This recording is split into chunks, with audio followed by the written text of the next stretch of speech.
Welcome one and all to Umami Manga. I'm Petter and this is James. Hello! And today we're talking about volume 24 of To Your Eternity, the second to last volume of this manga. And it Woo. starts off with Abel waking up after he collapsed in the previous volume. Similarly, Dolly wakes up after having recalled her past as Doro, or as Mizuha clone number 32. And initially she doesn't want to accept that that was her past that she saw. By now, Dolly understands that the message that she got from Nono, by the way, was to inform Fushi of the location of the Beholder's power in order to prevent the Knockers from, basically wiping out all of humankind. Rabbit Day finds Fushi and Dolly and is taken hostage by them. Meanwhile, Fushi's other friends get kidnapped by Kaibara elsewhere. After figuring out the location of the Beholder's power, or the supposed location, Fushi, Dolly, and Rabbit make their way there. They didn't find the sphere there, but Fushi did find another message from Nono, or a message from Nono, with the real location of the sphere, which they did manage to track down and fish out of the ocean. But in doing so, Fushi lost his consciousness, and they were attacked by Kaibara right after that. Fushi and Dolly were taken by a gestation flower, or gestation flower, however to pronounce that, while Rabbit gets away with the sphere, though he does lose one arm. And the volume ends with Abel pushing through the gestation flower to rescue Dolly and Fushi. So yeah, we are Yeah, in it, we're and getting there. this is so exciting. Yeah, Oh. again, I really like this arc and where it's headed, and I'm glad that the sphere is still relevant even after what Fushi did in the previous arc. Yeah. I also want to say that we were right about Nono being involved in some case, just Yes. based on volume 22. At the end of that, we were unsure if that was Nono or not. I assumed it was Nono, Precisely. You and speculated this kind about of that, confirms which it. is really, Yeah, here we got her. So that was excellent. yeah, we got her. And We got her. it was very satisfying as well to get her back into the story here. Yeah. Well, I guess without further ado, let's head on into these character discussions, and let's start with Nono. So yeah, as we said, like getting her into the story again, really nice, and getting to see her, well, basically the story of her life in a way, or at least the story of her life after the modern day arc, was Mm-hmm. partially heartwarming, I think, to see the relationship that she had with Yuki. It's a bit unclear exactly what Mm-hmm. it entailed, but like to see that Yuki and his friends were always including her, and Mm-hmm. like she was really one of them, even though she was a knocker. Yeah. But then obviously the dreadful things about her being harassed by the other knockers Mm-hmm. was pretty sad. Yeah. It was definitely a way I didn't expect Nono to be brought back into it, Yeah. but I'm glad she's back. And it was a bit of a roundabout way to get to the sphere, but it was actually clever on her part in order to hide it. Yeah. Share that coordinates and have that be where she hit the clay pot or the mud pot or whatever. Hmm. And yeah, so it's kudos to her on that. I love that. It's like a treasure hunt with like Hmm. multiple steps, and only Fushi can actually complete the steps. It's genius. Yeah, very very clever.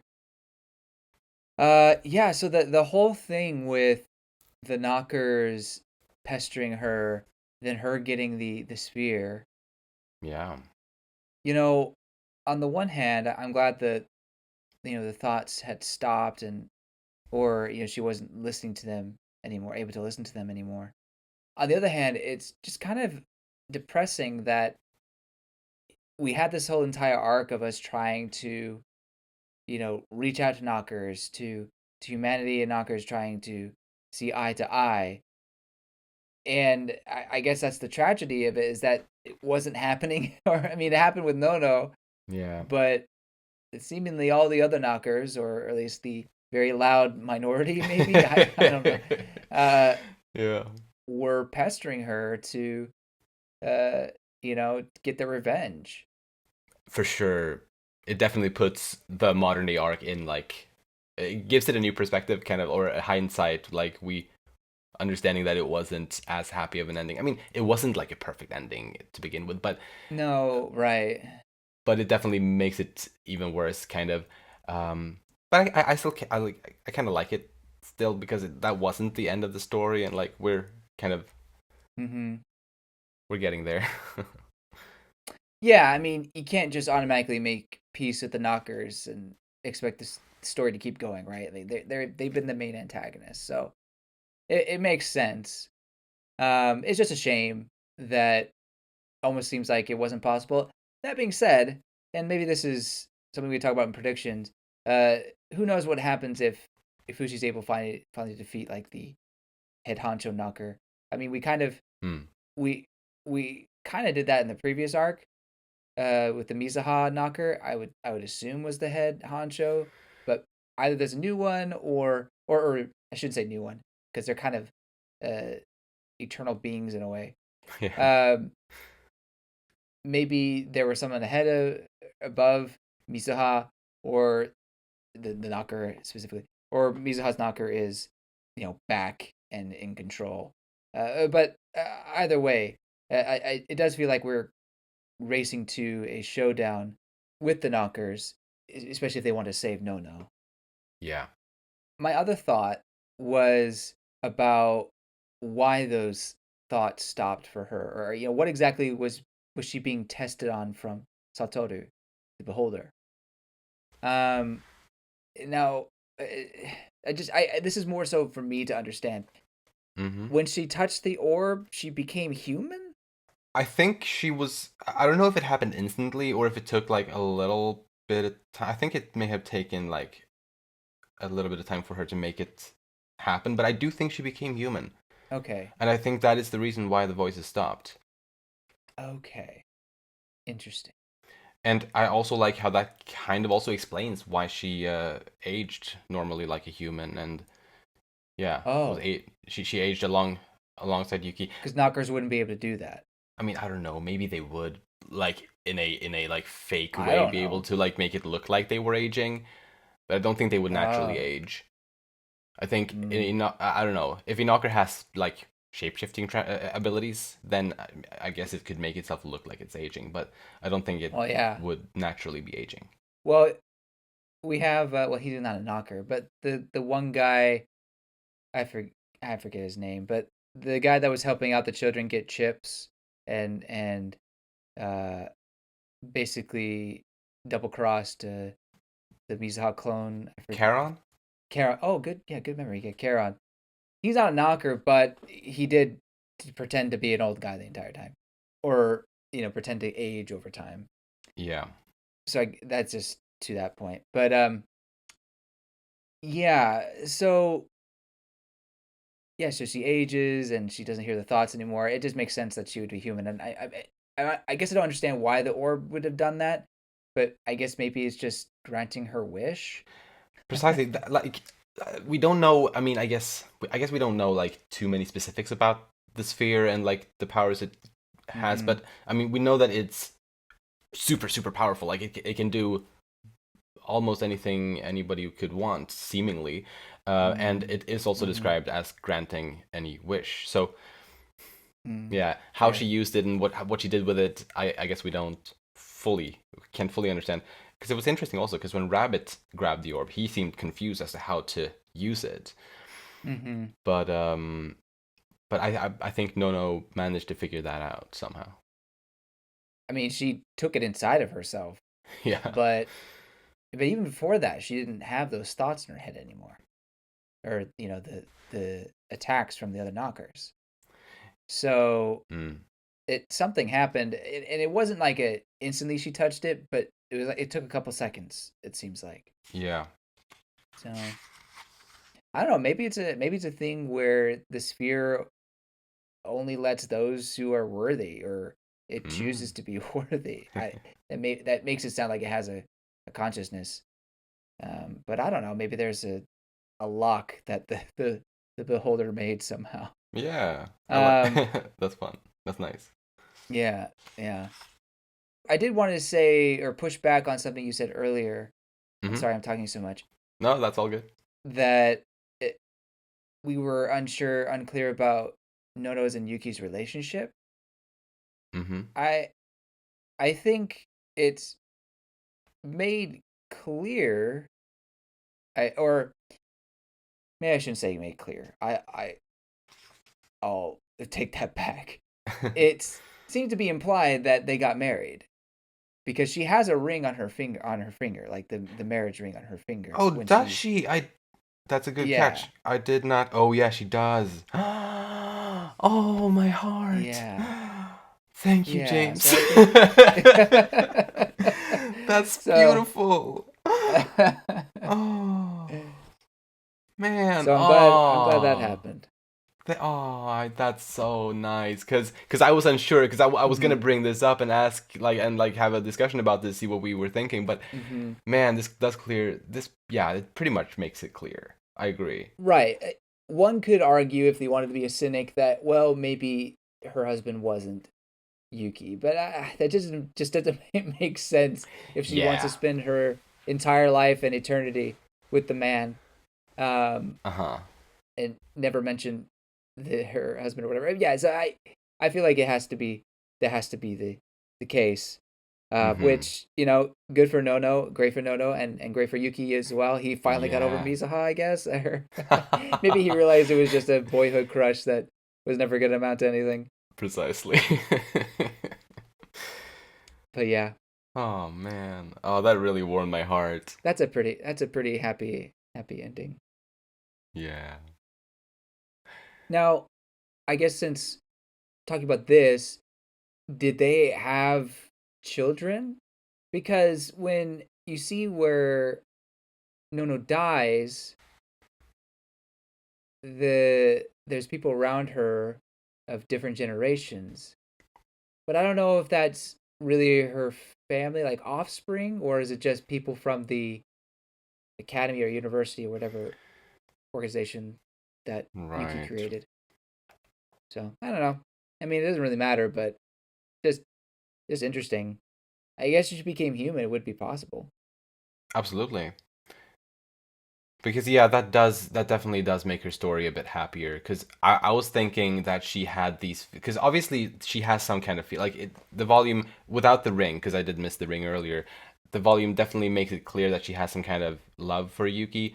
I was gonna Mm-hmm. ask if we would like discuss what is it romantic love or is it some other kind of love, but yeah, with the ring definitely it's romantic and it's got to be with Yuki. Who else would it be? Yeah. Ah, that's nice. So was Nono? I guess because she made that wish and that was her only desire, she didn't really do anything else with the spear. Then, right? I guess Mm. otherwise, the knockers would have been onto her. Yeah. Exactly. I think so. She probably either it's difficult to use it, so like she wasn't able to utilize it a whole lot more than she did for her Mm. big wish. But I Mm-hmm. think I agree with you. Like it probably would draw attention to her that she didn't need or that she didn't want. Yeah. Yeah. I mean, she was already being followed and like questioned by random knockers. Right. Right. That's all I have on Nono. All right, then next let's talk about Fushi. So yeah, he's still rightfully terrified of the enormous power that he would wield if he would take on the Beholder's full power. And he kind of elaborated on it a bit more in this volume than I think he had before, because he feels like that kind of power would separate him from his friends. And I feel like that definitely makes sense given how Fushi has seen the Beholder. The Beholder, whenever Fushi has seen him, has always been distant from the world. And so I guess Yeah. it's the fear of becoming like that, of becoming distant and absent, kind of, um, Right. and also the fear or the the responsibility, I guess, of taking over the world is also like a huge burden and intimidating. Mm-hmm. It felt like that we were getting some closure for Fushi and the Beholder. I mean, less so the Beholder. I think the Beholder tried to make as much peace as he could before moving on. Mm, But Fushi felt like he was still holding back distrust and animosity towards the Beholder, even after he became Satoru. yeah. I don't know. It felt like that was part of the reason why he didn't want to take the sphere. Obviously, the reasons you mentioned, but I think particularly the point where you said that he would become, distant, just like the Beholder, is Mm, because yeah, he had so much of a, I guess, dislike for him. Um, didn't want to become like him, yeah. and maybe that's just a comparison to having a complicated father or mother, not wanting to become like your parent. For sure. um, and sometimes, I mean, people can be terrible and make terrible choices and just not be worth our time in some cases. But in other cases, I think there is part of us, or there is the immaturity that we may have to not fully understand where our parents are coming from. Maybe we may think we know better than they do, but in reality, we realize, oh, they're just working it out, or maybe they were right all along, or various other things. Hmm. And so maybe this is one of those instances where, because Fushi just had this angst against his proverbial father, he couldn't really accept the power. But now that he's taking the time to talk to out his feelings, talk out his feelings, even though it's to the remade corpse of Satoru. He I feel like he's getting it all out in a way, and trying Yeah. to understand actually what the Beholder was feeling. And honestly, I feel like some of the things he said could have been easily true, even though he seemed to say, no, no way, you're joking, right? For example, like, did he says, did you want to say, look what I made, isn't it amazing? Like, honestly, I've maybe that's really Uh, what it was. He wanted yeah. companionship in a way. I feel, he wanted someone to admire the work he'd done. Yeah. um but Fushi kind of shoots that down, though, because he just refuses to believe that there's any sort of, I guess, humanity in him. Yeah. um but maybe he's starting to realize that. Right. Right. And obviously we'll probably never know exactly, but I do agree. Like I think that's a really good possibility for like yeah, what could have been in Satoru's head or the beholder's head. Yeah. Speaking of Satoru, the so the reason why he's okay with giving it to Nono is because her intentions are, I guess, pure, or not going to lead to his destruction of his creations. You know, is that is that the test that Nono was talking about? Yeah, well, for one about the test actually.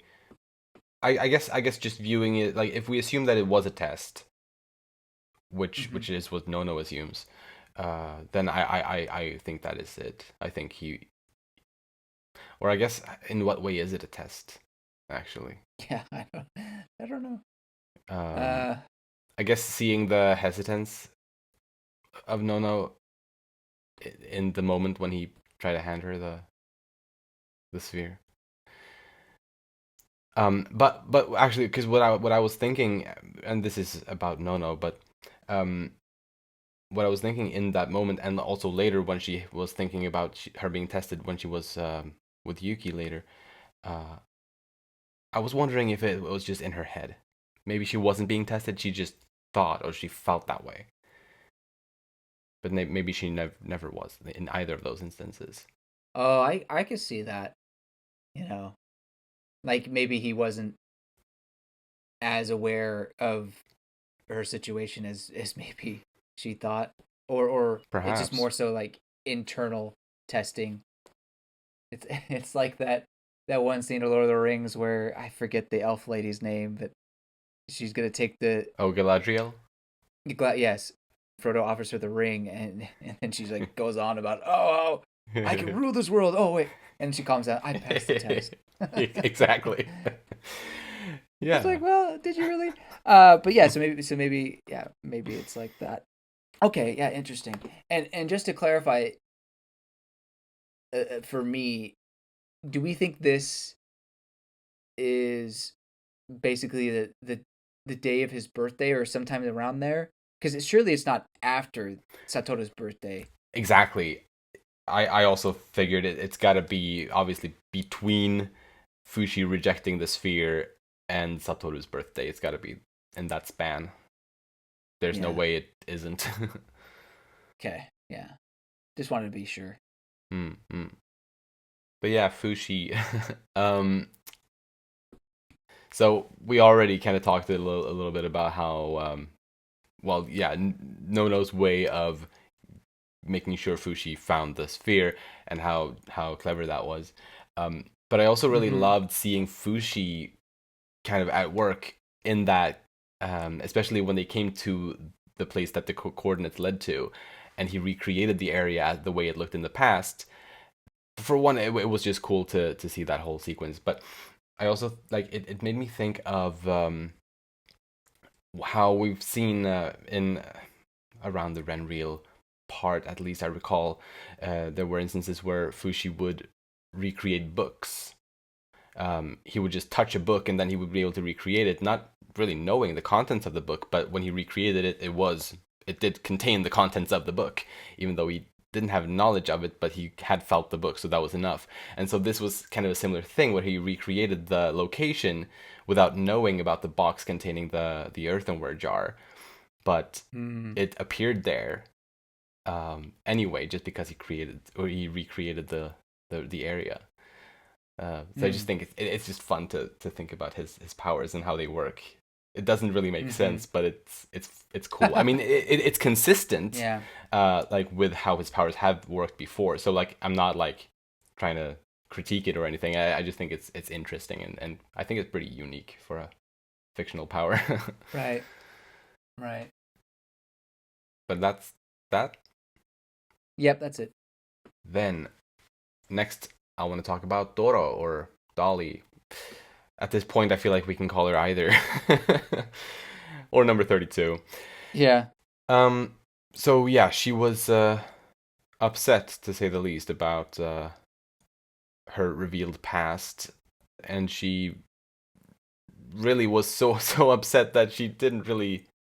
Well, she wasn't listening to number 18, who was trying to like kind of inform her about the whole brain thing and how that worked, the connection there, and if the brain would, well, be destroyed, then she may or may not survive that.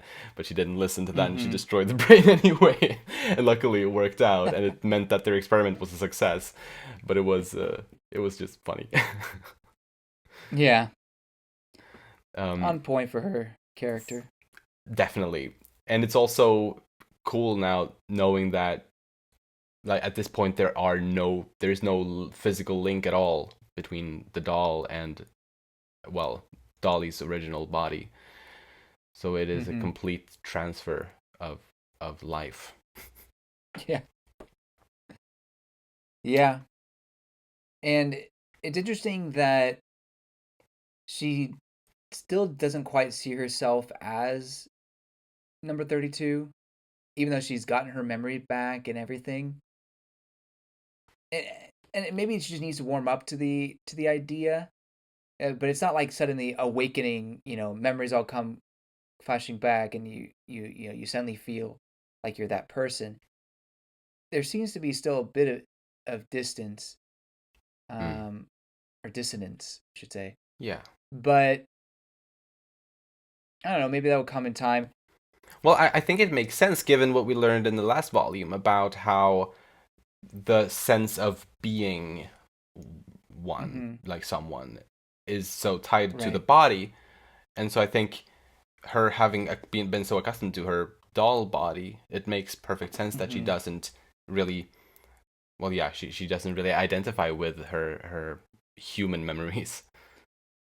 I suppose so, but I think if she had never shut down and had, you know, kept staying on and was alive or, active those 8 years, would she still have that disconnect or that, you know, not being able to relate or identify with uh the Hmm. original Doro? I don't know. Yeah, I don't know. Or did she already, or like was she already kind of not identifying with that body's life from the start of her doll life? Fair point. She did have her memories then, and she was doing Hmm. everything that Dora would do anyway. Right. She But was I guess we like the don't know for same. sure. It's just yeah, because they don't really talk about it, but at least like based on what was established in the last volume, I don't know. Definitely Well, I she think that was hmm? so. I think that was the issue that they were trying to overcome. Like that was the problem that they had to solve. Oh yeah, Is that right. if you try to recreate the flesh, if you don't eh, have it be perfect, basically a perfect recreation or some sort of like making it so that the Phi thinks it's in this new body or this new body is its home, Hmm. it's not going to work. A new Phi will just come in. True, true. You're Um, right because yeah. probably if they hadn't, I guess, successfully transferred her over with the identity, Mm-hmm. then it probably wouldn't have worked at all. So yeah, I think you're right about Mm-hmm. that. So then maybe it was the 8 year turn off that Mm-hmm. that did it. Yeah. Could have been. Could have been. It's just a shame that she doesn't want to, at the beginning of the volume, tell Abel that she is Doro or whatever, or that Doro's alive, or for whatever reason. Yeah. Although I assume Abel probably figured it out by now. I don't know. Who knows? Or maybe he always suspected it. I don't know. Yeah, suspected. Maybe that's the better word. Because when they were talking to each other, and she still didn't know about herself, I think she asked him, "Is number 32 still alive, or Dodo or something?" And he kind of gave a wishy-washy answer, um, Yeah. if I remember correctly. Yeah, right. I believe he at some point in this arc said that Doro is still alive. I think he said that with some kind of certainty that I was like, how could he be so certain? Mm-hmm. But Mm-hmm. maybe it's because he strongly suspected that the doll was her or something. Yeah, that could be it for sure. Poisonous underpants? Yeah, that whole thing really weird. I mean, funny, but like it wasn't even poison or like Exactly. It was she hadn't poisoned them. So then what was how. What was it? it? A How is doll that? doesn't pee its pants. No, Because that was my first thought. But then I was like, no, no, no, she's a doll. No way. there's no way. But she says it was exactly as she planned. She's just a stinky doll. I I don't know. I guess. I don't Uh, know. Well, anyway, that was, or I guess she said I knew that'd work, not uh, exactly as planned, but you know, right, right. along those lines. Uh, yeah, that's that was pretty funny. I guess I'll talk about the clones real quick. Yeah, let's. Well, just first off, the way they killed all the clones is absolutely horrifying. Brutal, yeah, Um, for sure. yeah, the remind me, was the younger looking one, was that number 3? I think so. Man, like the way she was just trying to calm all the sisters and say, it's okay as she was burning inside. Like, Yeah. Oof. man, I really like number 3. Oh Yeah. well. Yeah, it was really. Oh, it was so visual. Like seeing all of them just get Yeah, hit by that weapon and oof. yeah. Very sad. It really was. Then 18. I mean, I really like 18. She's got to be one of the best sisters ever. Just Yeah. uh, being there for number 32 the whole time. Mm-hmm. I'm curious if we'll get to see her again. Will she get to kill Rabbit? Yeah, I don't know. Yeah, I have no there's idea. there's a lot I want to say about Rabbit, but I'm waiting. Yeah, yeah, yeah. um, I said my piece. On everything Doro? I think so. Yeah. Well, then, without further ado, let's talk about that Rabbit Day. This volume did a pretty good job at making me dislike this guy even more than I already did. Oh, really? Yes, it Interesting. Not did. even conflicting feelings? Well, slightly. I mean, obviously, there were a few good qualities shown. A few. Overall, though, the betrayal at the end, everything, no. Don't like him. I mean, I like him as a fictional character, but I hate his person. Okay. So like yeah, like he has a soft spot for Abel. I think that's pretty sweet. Obviously, like I Hmm. mean, he saved Abel, sure, in some way, but Yeah. I mean, he saved him from himself essentially. After Like yeah, after killing his family. yeah, so like I can't really like give him credit for that. There is a bit of humanity in him. And for whatever reason, he's not on board supposedly the with Kaibara basically destroying humanity. Like he actually thinks that's a bad thing. Yeah, because he's a human. Yeah, but I don't know. Like obviously he's still working for for Kaibara, and maybe it's something he just can't escape. Hmm. Another thing was his utter worship of Fushi. Yeah.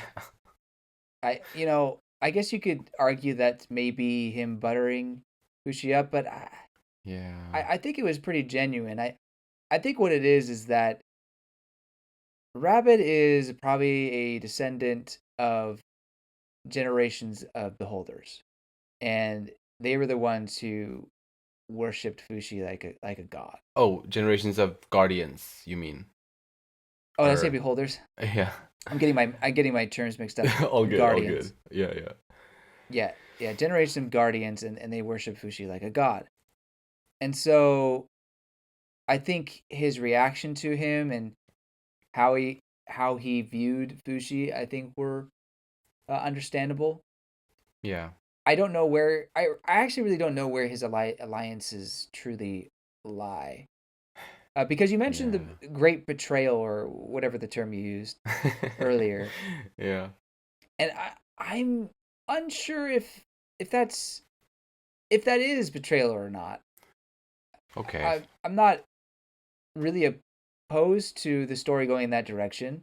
Like I don't think it's crazy. I think it would fit Rabbit, but I'm just not sure if it is. So he goes to grab the orb, right? Mm-hmm. And I don't know if it's necessarily him trying to keep it for himself or give it to Kaibata or what have you. It feels like he's just trying to grab the spear. And then his arm gets cut off. So Yeah. the fact that there are Kaibata men around him, I don't know if that automatically means he meant to betray Fuji or like that was his entire goal. It could be. Yeah. I could be wrong, but Hmm. I'm not entirely sure if that is the case. That is fair. I guess it's really just like that very last panel of this volume where we see him standing with the Kaibara men and he's still the one holding the sphere, like they haven't taken it from him or anything. Mm-hmm. Um, but yeah, I don't know. It is still a fair point though because it's not like he like actively escaped or like tried to get away from Fushi and Dolly. He was actually like Mm-hmm. severed from them. Mm-hmm. Um, Yeah. so that's a fair point. He's a hard guy to read, I guess. And but I think ultimately he is the character who more or less just wants to look out for himself. Yeah, I think that's true. Himself, but he does seem to have a soft spot for Abel, Yeah. and went to great lengths to try to save him in some way. I mean, he seemed pretty genuine when he was at the campfire or some setting. um, when he's talking to Fushi and well, actually, really to Doro about what happened there. You Yeah. know, he was just trying to use Doro as a means to see if there's some sort of technology up in the flying saucer that could save Abel. He did not mean for the massacre to happen to the clones. Yeah. So I don't know.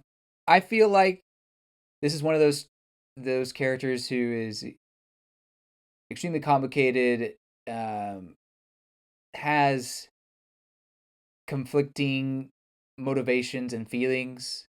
Hmm. I still don't I still don't really like him. But I'm trying to learn to forgive him in a way. Fair. And I'd like to as well. Well, it really all depends on the last volume, what they do It with him. does. Yeah, Um, yeah, absolutely. but If he totally just stabs in the back, then it's like, okay, well, yeah. I guess you were more than I thought you were. But I do like the optimistic way of viewing his character. It certainly makes him interesting, right? Definitely. He's not just this cookie cutter villain guy who's trying to get the sphere. Hmm. There's more to him. Yeah, I imagine. I hope so. Um, my last thing on him is about how he and this is pretty crazy in and of itself. Well, he bit the tag chip out of his arm. Wild. That was wild. Um, and in doing so, he felt pain for the first time in his life, and Fushi could feel that, so it was real. And yeah, that's a cool way to, like, I guess, show that you're trustworthy or whatever. But it also makes him chipless. Um, and this pink rain that is starting to fall Mm-hmm. was supposed to kill all the chipless, right? Yeah, I guess so. And he's standing in that rain in the last panel. What's up with that? Oh, you're right. Good point. Well, maybe it's not automatic. I don't know. Maybe Yeah, it's got to happen. perhaps, Don't know. perhaps. Don't know. We'll see. Because I had a thought that, like, maybe he had two tag chips in his body, so biting one of them out wouldn't be a big deal. But he did feel pain, and like we have Fushi's kind of confirmation on that. So supposedly he was probably chipless or is, Mm-hmm. unless the Kaibara guys just like really quickly like put a new chip in him when they came to him. Yeah, I guess that's a possibility, I suppose. Although, as we Mm. saw with one of the clones, again, that poor clone that Yeah. Charon manipulated. Hmm. If you try adding a chip, it later on in life it doesn't go as well. Although she was like in her 80s or something like that, right? So she was Yeah. pretty old. So maybe it would be okay with Rabbit. Although I guess we don't know how old Rabbit is really. Um, No. yeah, I don't know. So his arm gets cut off, the arm that had the chip in it. I don't know if that means anything, Oh yeah, the but same that's I arm. guess something. Hmm. Yeah. Good questions that we'll find out in the next volume. Um, Yeah. I will say that I did think when he ripped the chip out and they were going through the whole process, was that just an extreme act of him trying to gain Fushi's trust, but he's really double crossing him eventually. Yeah. Um, Maybe it's like like a desperate attempt to do so. But I don't know. I mean, maybe this is all a Kaibara plan, a plot in the end, because they just couldn't find the orb either way or the sphere either way. Yeah. Right. But for some reason, I'm really wanting to believe there is a bit of uh, genuineness to Rabbit here, but Yeah, and I'm starting to hope so who too, but I knows? can't help but be cautious. And also, like, because Yeah, also no, I the fact get that you. he asked to be like taken as a hostage, I feel like that Mm-hmm. also kind of, or at least in my suspicious mind, it makes me feel like this was the plan. Mm-hmm. But him grabbing the sphere instead of just letting it fall down and get into Kaibara's control, Hmm, isn't that a good sign? that's fair. Because they could just get out of the water whenever they wanted to. I imagine. Yeah, right. Now that they For, know where it is. hmm But on the other hand, if he got into the plant, would that just mean that it would still be in Kaibara's control? But on the other hand, Fushi would be there too, so he could just give it to Fushi, right? So I Hmm. I do think that Rabbit meant good there by trying to grab the orb. It just his arm got cut off. So Yeah. And yeah, that action in and of itself, I think I agree with you. But yeah, I hope you're right. yeah, we'll see. One other thing I wanted to say is more so about Abel's parents, or hmm his adopted parents. Th- I guess according to Rabbit, they really only took Abel in for the clout, just to make themselves feel good. Like Yeah, it's kind of sad. it's very sad, and it also adds up with how we saw when we were in their home in like well recently in the story they didn't have any photos of him. They Right. only had a bunch of photos of Anton and like all yeah they really obviously didn't care about him the way they cared about Anton. That's a good point.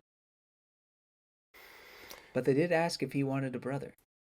Right, I mean, they precisely. at least did that. They did a couple things right. A few. Did you have anything more on Rabbit? No, I'm okay. Then I actually just have a few things left on Able Day. Okay. One quick thing, I don't think we knew before this volume that the specific illness he has is some kind of cancer.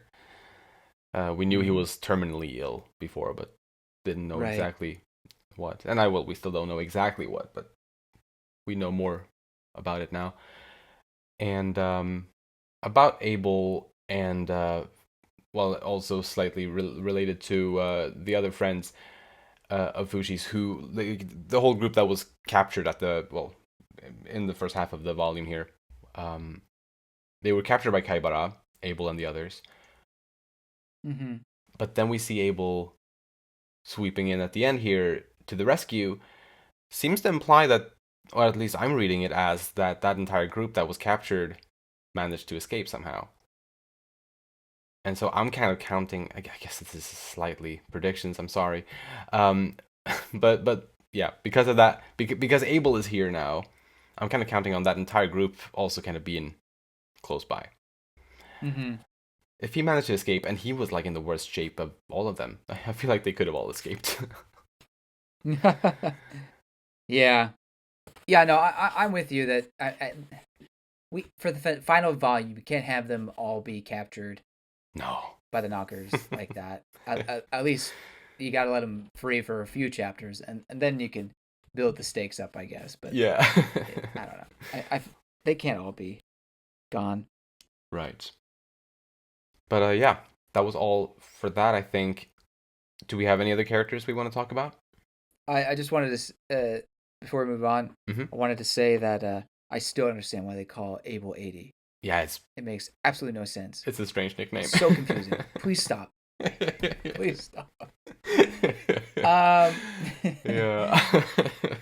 I don't know if I have. I mean, I have a thing about the knockers, but I think we kind of knew this already. The entire spaceship saucer thing Oh is yeah. made out of knockers. Yeah. Maybe we didn't know that exactly. We just knew the knockers were there. Right. But this volume confirms that it is like a knocker made ship. These are just a bunch of knockers, which is just baffling how many knockers there are. Um, Yeah, just billions upon billions and trillions. probably. Um, yeah. So Yeah. anyway, that's pretty wild, and man, I am just excited but perplexed on how this is gonna end. We're gonna try to predict it here pretty soon, but Hmm. with all the knockers and how it's, after this previous arc, I thought the end game was somehow living with the knockers, and I knew they would still be around. I figured that there was going to be some resistance, but I thought that the way the previous arc went, that there would be some harmony, or they would end up working together. Hmm.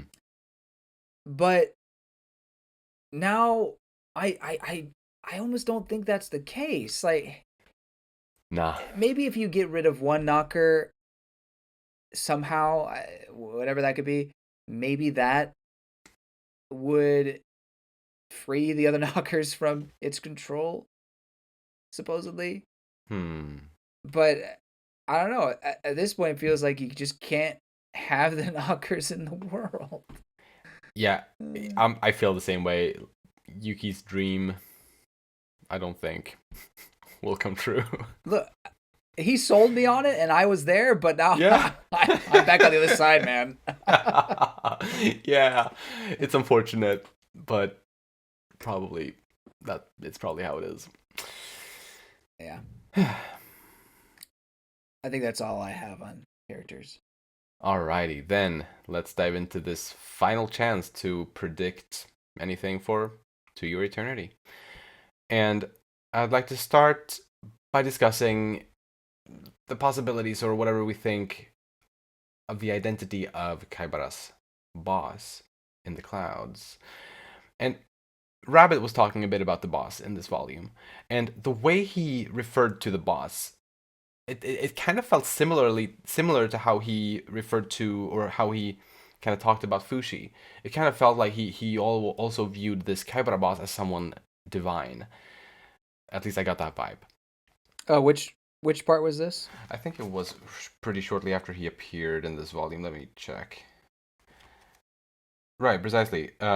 He says, "You're the ones that angered the boss up in the clouds. Us Kaibara grunts were just following our divine orders." Mm-hmm. Mm-hmm. Yeah. So that makes it seem like he views the boss as somewhat divine. I think that's absolutely the case. I mean, maybe not.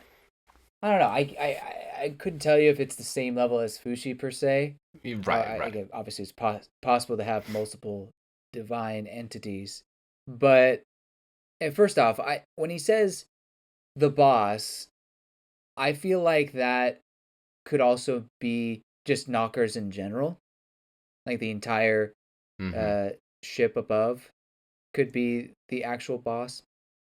Although based on the little uh, sneak peek panel we got at the final page, Yeah. I guess it's kind of cheating. Well, It does no. seem to be that there's like one like giant knocker, probably the Mizuha Hayase knocker. Precisely. But I don't know. I wouldn't be surprised if he's just using that term as general or as a plural. Like all knockers are the boss. Right, Yeah. and especially, or at least to him as, I mean, because, I mean, I don't know exactly how high of a rank he has within Kaibara, but like, Seems decent. it's probably decent, but surely there's higher other ones, I Yeah. assume. And so, like, maybe he doesn't actually know the full identity of who runs the whole thing at the very top. So maybe it is the knockers in general to him, Yeah. even if is a specific knocker or something like that. But Yeah. yeah, either way, about just speculating about who is the boss in the clouds. I Mm-hmm. have previously speculated about Hayase be like them trying to bring back Hayase, and that doesn't quite seem to be the case. Though I do still like that uh, prediction, even though It would be pretty wild. I don't Yeah. necessarily believe it anymore. But I like the idea that we have like, well, for one, someone that we've had as an antagonist before. Um, I kind of like that, but also for it to be someone with a face, like someone we can make concrete, like, and for it to not be just a bundle of knockers, or I don't know. Um, but speaking of knockers, because it does realistically seem like it is the knockers and whatnot, and I'm hoping it is one, maybe two specific knockers. And incidentally, there have been two specific evil knockers in the past of the story. There's the one that's been passed down through the Hayase family, and there's the one Mm-hmm. that was in Mizuha's dad Mm-hmm. in the previous Mm-hmm. arc. Those two knockers seem to be the two highest contenders, I suppose. Uh, Although, I guess at the very top, I would probably put the Hayase knocker Yeah. if I would make a guess. Yeah. They also mentioned that the gestation flowers were formed from the boss's flesh, so that also kind of makes it seem more like a knocker than a human. Yeah, that part confused me because it says the divine itself. Um, and yeah, he called the boss the divine orders, but I don't know. I also thought like, wait, could it? I thought it was like, wait, is this made out of Fushi? Right. I guess yeah, given the But how description, would they control it? Like, I don't know. It doesn't make sense. So yeah. maybe it is. Maybe they do view they being current humanity do view knockers as divine beings. I mean, I guess they kind of are. Um, Or at least this leader knocker might be divine to them, whatever it is. hmm Very interesting. I agree with you wholeheartedly that there there's no way it's a human Yeah. at the top. I mean, I'm still curious what Mizuha's motivation was for leaving in the way she did and continuing the Guardians. Hmm.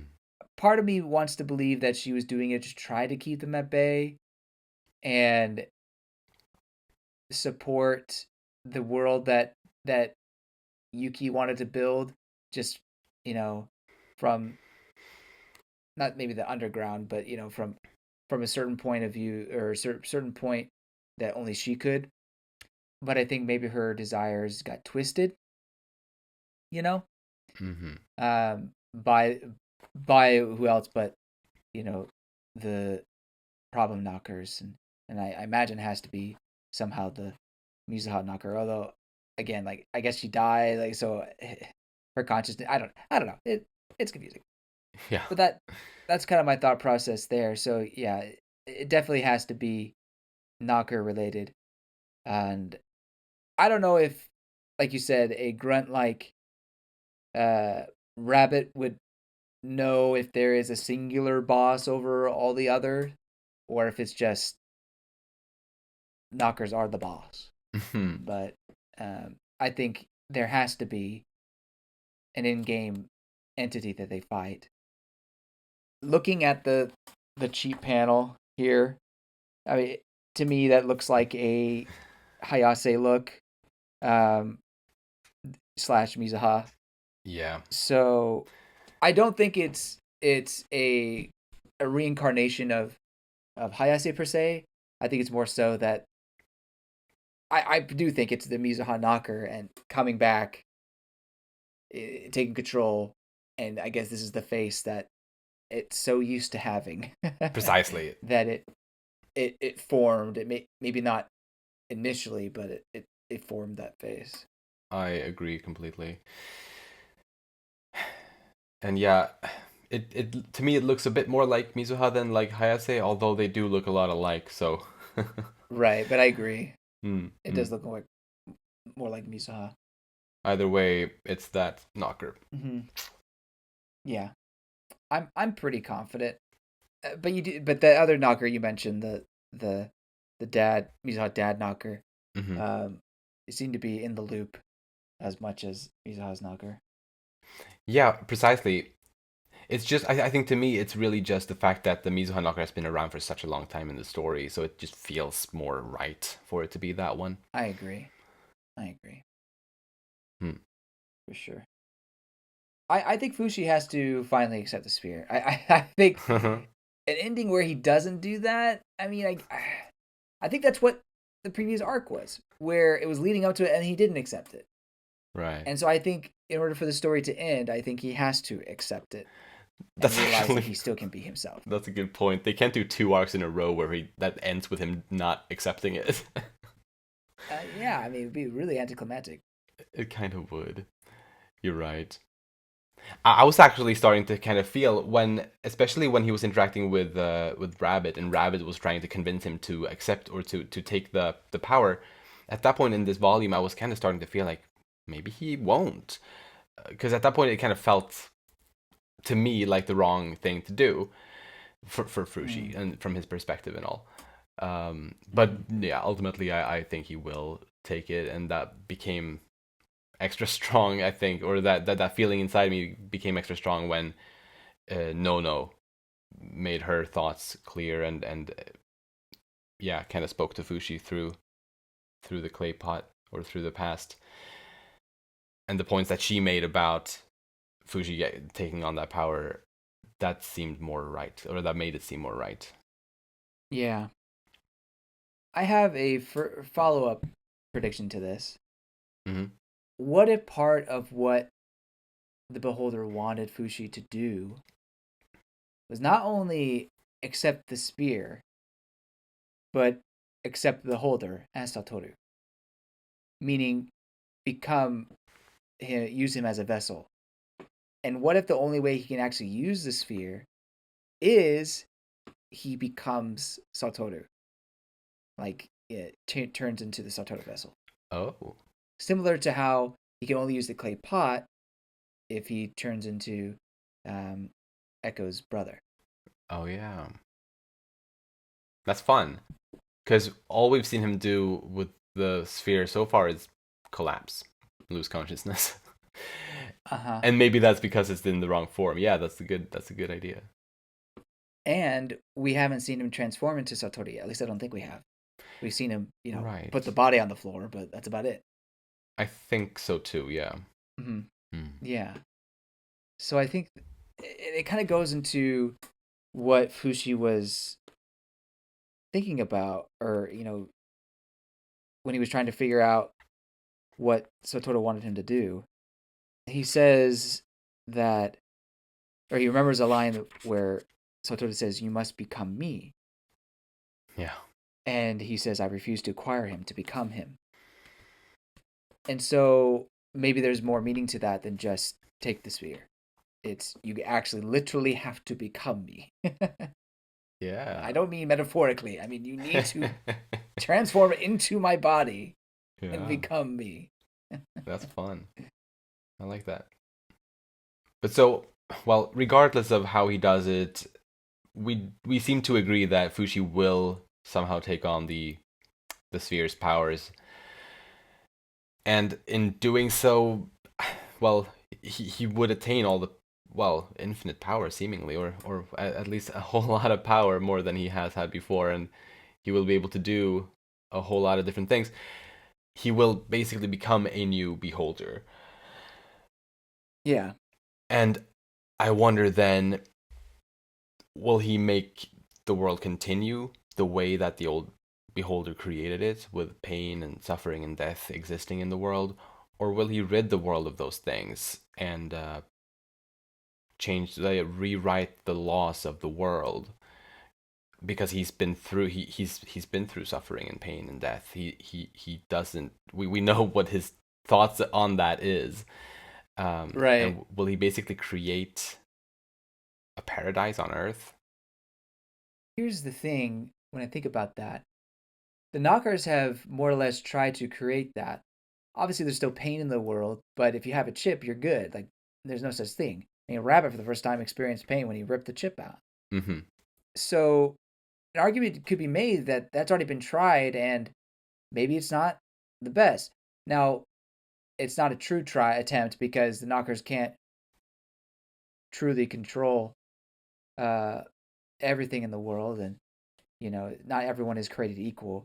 I think in order to have paradise, everybody has to be on the same terms, on the Yeah. same playing field, especially in a world made by Fushi. I would feel like so maybe you're Yeah. right. Maybe that is what it is, but I don't know. I go back to one of my first predictions for this series when we first started, and I wonder if this is when he accepts it, if this is a chance for him to create a new world, not change the world that he's currently on or that exists, but create his new one, like start a new slate. Right. Like a Um, different one on the side, you mean, kind of, or right, right, and have this like cycle continue. hmm. It doesn't seem like he's ever had that motivation per se. Like he's not the same kind of creator that the Beholder was. Based on his backstory, we understand that he found a lot of joy in creating things. And that's not really something that Fushi has ever shown, I don't think. Yeah. In fact, and I also feel like Fushi has this strong connection to this world. Like he's lived in it for so long, and he has a strong connection to the world and the people in it. I don't think he would necessarily want to make a different place. Although trying to choose between the two options that I posed earlier, like either accepting the world as it is, as it naturally is without Kaibara and whatnot, or making it into essentially a paradise. I'm a bit torn between those two. Whatever Fushi's going to Mm-hmm. do, I think though ultimately I'd prefer for him to let it be essentially the way the beholder made it, and for Fushi to kind of come to the realization Same, honestly. that yeah, that there. I think I was on this a bit last time, and how like the fact that life is fleeting does give it some kind of value and beauty, For sure. and that realization. I think that would be pretty nice for Fushi to come to that, and his friends as well, like the other immortals as they're called. Yeah, I agree. And I do believe that because of the lows, we can appreciate the highs a little bit more. Yeah. And maybe that's just a way to cope with the lows that do happen in our lives. But I don't know. I feel like that does give us perspective. Um, Yeah. and so not being able to experience any pain or any sort of tribulation, I don't know. Would that really be peace entirely? I guess that is what a lot of religions like to believe is that the afterlife is this perfect place where there's no kind of suffering or anything like that. So I Mm. don't know. I really would love it to be to go against the grain where you know eternal life is really not not a curse like everyone likes to say. Uh, Right. but I do feel that if you want a way to end this that is a satisfying lesson for Fushi to learn, it would be that pain and suffering are okay. You Hmm. know, it's part of living. It's part of life. It's part of the world that he has been attached to. Like, if he changed all that, it would be a different world, kind of. Right. Yeah. Yeah. I mean, I feel like part of that has already been taught to him in one way or another, but maybe he's hasn't fully realized that. And I guess not because Hmm. he really wants the immortals to stay with him. Um, and Yeah. but they really want to stay with him too. So I don't. Yeah. No, that's right. Will we finally get to see March as a mom? Yes. is that is that happening? It's got to. Like, it's gotta happen, and it's gonna be beyond satisfying to see that. I will I hope not. so. I will not, like, not a single part of me will believe otherwise. I need it. Yeah. My my sister watched season 3 of To Eternity, Yeah. um, and she gets to the point where uh revealed that March is an old lady and she never had a boyfriend. Um, and she just was like, "Why do they do March dirty like that? I cannot believe the audacity." She was Yeah. pretty upset. So I feel like, I mean, unless she really wants to troll her readers, I feel like Oyama has to deliver here. You Yeah. know? Mm-hmm. Definitely.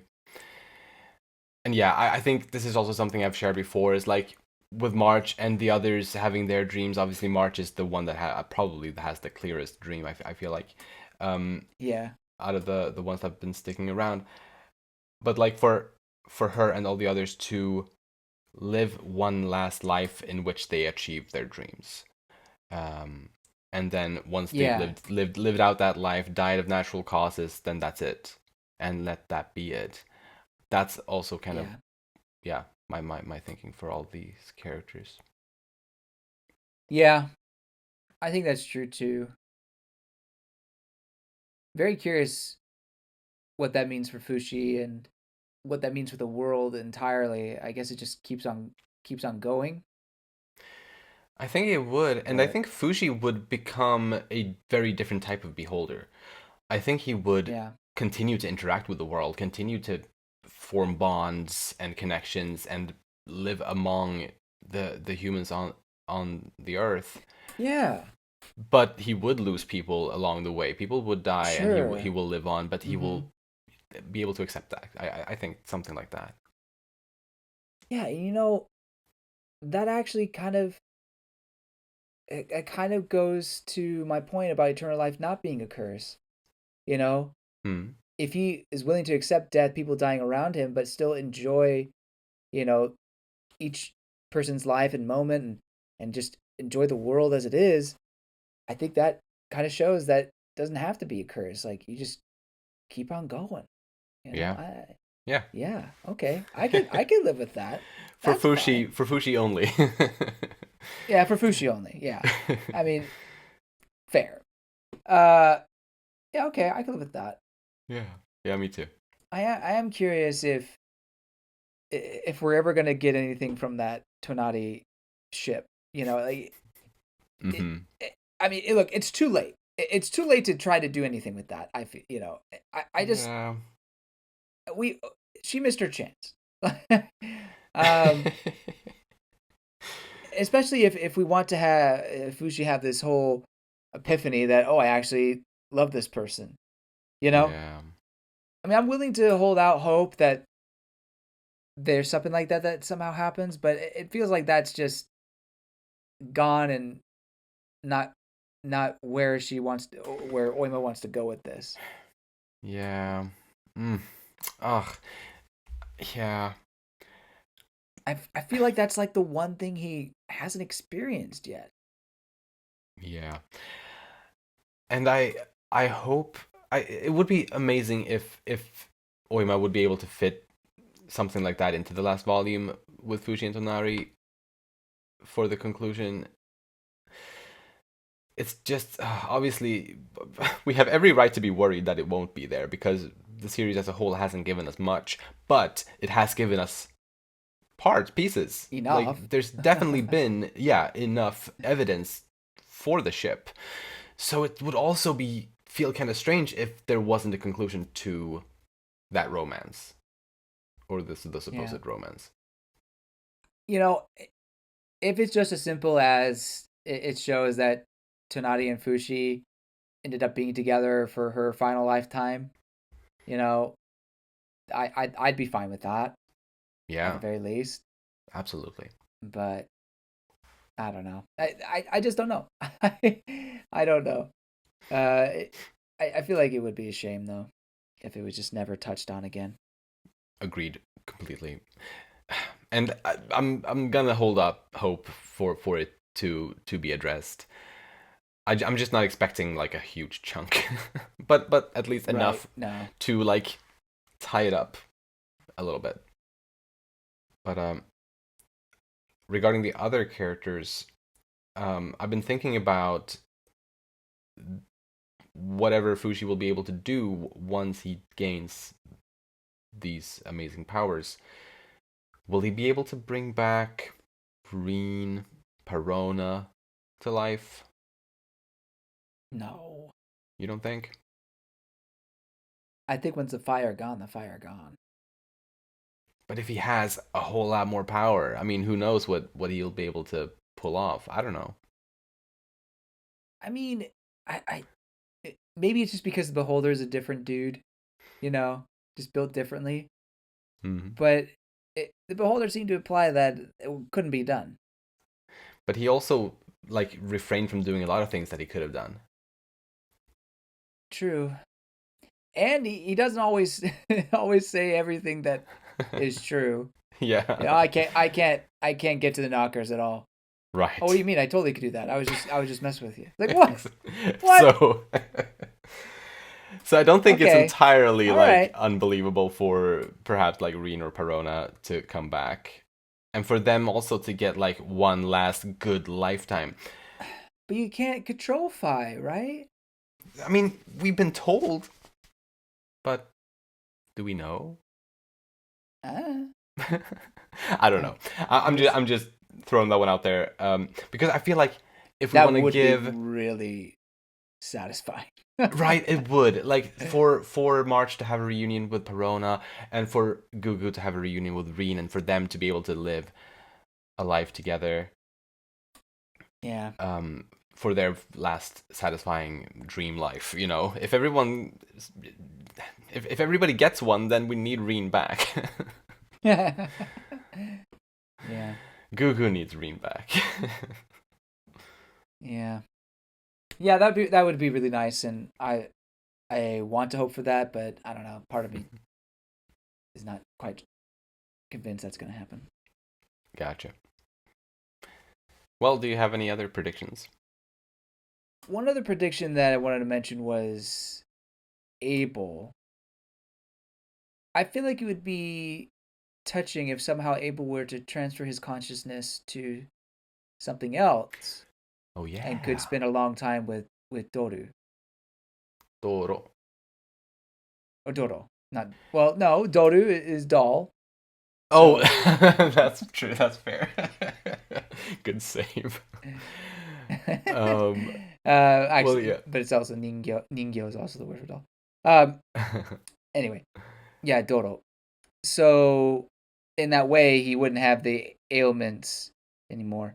But then again, Yeah. if Fushi has this all powerful ability, Yeah. then maybe he could not only heal Abel but also bring back Doro. But would Doro even want to be in her original body anymore? Like, I don't know. Right. I don't know about that. So either way, they're gonna spend a long time together, whether it be you know as regular human bodies that are fully healed, I guess, Hmm. or I guess as inanimate object bodies. Yeah. What if they transfer his consciousness into Kanitaro? I would kind of feel bad for Kanitaro, though. He's just an AI. Although I agree, I would also True, feel bad for him. true. Uh, What if March's baby is Kanitaro all along, and oh my god. that's how she's the mom? Yeah. Yeah, that would not be satisfying. Do you think anybody is gonna die? Like, not in terms of living happily ever after, but die as in something bad happens in the final battle. Like Dota gets ripped to pieces, or Abel passes out. Hmm. Yeah, it would be one of them, I guess. Yeah, Like it would have to be. if anyone, it would be one of them because it's not going to be Anton. Like I don't think they would kill Anton. No. And the immortals Uh, will come back if they're killed. So, Let me offer someone else. hmm? Rabbit. Oh yeah, oh yeah, I think Rabbit will die. that's good. And I think it's going to be something where either Kaibata betrays him or they they they don't trust him anymore, Hmm. or he dies in some sort of way in trying to get the sphere to Fushi. Like a little redemption. So I'm actually pretty optimistic about Rabbit, I Oh guess. yeah, Yeah, yeah. yeah. That's a good prediction, especially since he is obviously extra vulnerable now that he doesn't have the tag chip. And Right. especially if he's actually standing like without a tag chip in that pink rain, In as the I pointed rain. out earlier, then Yeah, good yeah, point. he's gonna die. So He's probably yeah, gonna die. whether it's from the rain or if it's Kaibara actively killing him somehow, Uh-huh. I think that's a really good prediction. So I'll back you on that. Cool. But as far as Abel or Dolly, no, their love story needs to be a happy one. So yeah, Please. yeah, Good. Hey, I get, it could be tragic, and it would be very fitting for how this series started off, yeah. um, throughout the arcs and whatnot. But Hmm. no, I would want for them to have a happy ending. Yeah, definitely. That's all for predictions. That's all. All for our predictions ever. And That's it. it's so funny. This is the third penultimate volume in a row that we've covered on the podcast. Since 2 episodes ago, we did the second to last volume of Jujutsu Kaisen, and last time we did, or most recently, we did the second to last volume of Kaiju number 8. And now it's the second to Uh-huh. last episode of To Your Eternity. So a lot of a Uh, lot of last prediction chances we've had now, last couple of weeks. yeah. The other two, we've really been happy with all of the manga we've been reading. The other two are pretty solid 7 out of 7 for me. Oh yeah, same actually. But to your eternity, this has been a special series. It Hmm. hovers between a 9 and a 10 for me. I probably put it at a 9. I mean, we'll see how it ends. But Yeah, honestly, it's amazing, incredible work by Oima, yeah, and it is really sad to see it end. But all the good things gotta come to end. for sure. It's definitely it for me. It's a solid 10, and I love how the story has it's changed so much. Like the charm of the story or the appeal of the story has changed a lot over the course of the story. Like each arc Yeah, pretty much has its own very different types of vibes and whatnot, but they're all great. So yeah. I really like that. But well, we do have one last thing to go over before we end this episode, and that is the star of this volume. Mm-hmm. So who did you pick? You know, I was tempted to give it to Rabbit because of just my thoughts and how I was more optimistic about him, but Yeah. I couldn't say no to No. So you know, incredible love story between her and Yuki Yeah, in the end, and I really like how clever she was in hiding the sphere from the knockers. definitely. And thank you again for pointing that ring out to me, by the way, because that Yeah. really made a huge difference. Although I will also say, even without that knowledge, she was also the star of this volume for me. Yeah.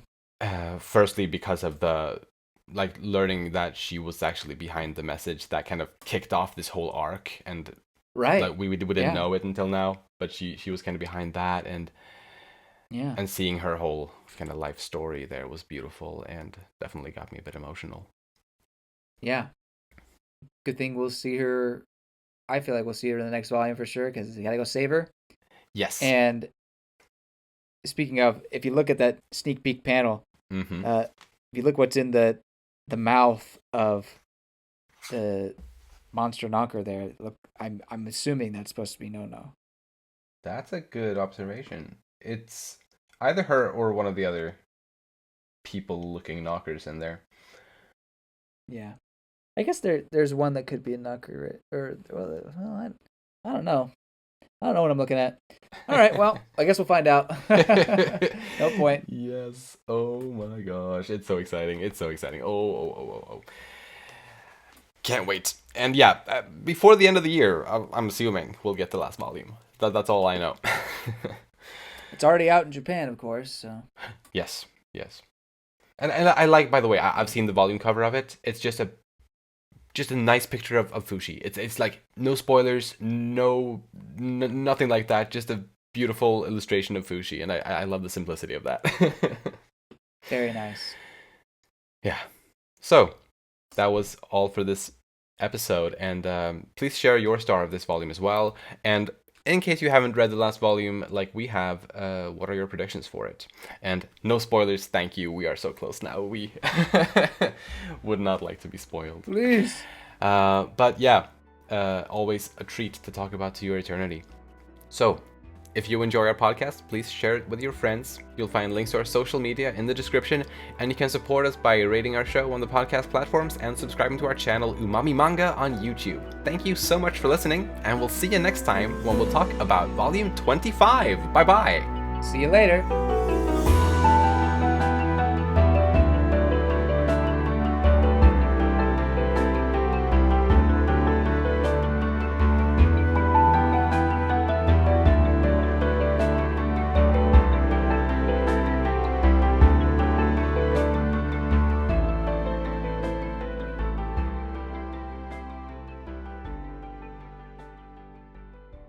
Hey, if he brings back everybody, like including Reed and all them, does he have to bring back the boy too? Then what body is he gonna possess? That's good. I always forget that that's not actually Fushi. It's not actually his body. He's Yeah, rinsing it. he absolutely is. A long rent.